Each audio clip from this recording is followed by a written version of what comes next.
இந்த பையன் பேசுறத பார்த்துட்டு வாங்க. உலகத்திலேயே அரசியலுக்கும் அறிவுக்கும் சம்மந்தம் இல்லாத கட்சி எதுன்னு கேட்டீங்கன்னா நாம் தமிழர் கட்சி. கண்டிப்பா இந்த பையன் சொன்னது 100% உண்மை. என்னன்னா இந்த நாம் தமிழர் கட்சிக்காரங்க எல்லாருமே வந்துட்டு ரிவெஞ்ச் வேலையை பாக்குறாங்க.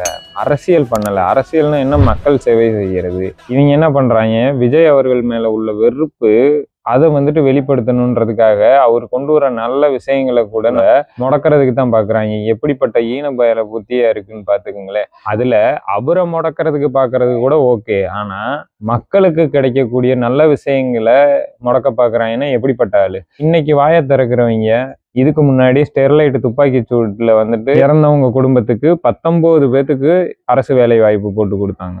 அஜித்ன்றவரு லாக்அப் டெத்துல இதானவங்களுக்கு அவங்களோட தம்பிக்கு அரசு வேலை வாய்ப்பு, அவங்க அம்மா அவங்களுக்கு 3 குழி நிலம் கொடுத்துருக்காங்க. அப்ப அன்னைக்கெல்லாம் இவங்க வந்துட்டு கேட்டிருக்கணும்ல. நான் இப்ப சொல்றது வந்துட்டு அந்த இதை முடக்குங்கன்னு நான் சொல்றதுக்காக சொல்லல. அன்னைக்கு கருணையின் அடிப்படையில தானே கொடுத்தாங்க. இன்னைக்கும் வந்துட்டு அதே இதுதான். அதே மாதிரி அது அரசால பாதிக்கப்பட்டவங்க அப்படின்னா இன்னைக்கும் அதே அரசாங்கத்தினாலதான். உளவுத்துறைன்னு ஒண்ணு இருக்குல்ல, அந்த இது சரியான ரிப்போர்ட் கொடுத்துருந்துச்சுன்னா அந்த இடத்துல விஜய் அவர்கள் வந்திருக்க மாட்டேன்னு தான் சொல்லியிருக்காங்க. இதுல பெருமையா வேற பேசிக்கிறாங்க. அந்த பையன் சொன்னது உண்மையிலுமே இவங்க மாடு மேய்க்கிறது கூட லாய்க்கு இல்லை.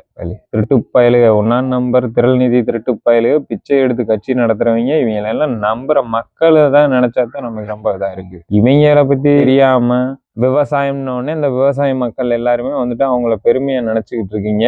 கண்டிப்பா உங்களை எல்லாம் ஏமாத்திக்கிட்டு இருக்காங்க. உங்களையும் சேர்த்து மொட்டை அடிக்கிறாங்கன்றதா உண்மை. தயவு செஞ்சு புரிஞ்சுக்குங்க. நன்றி.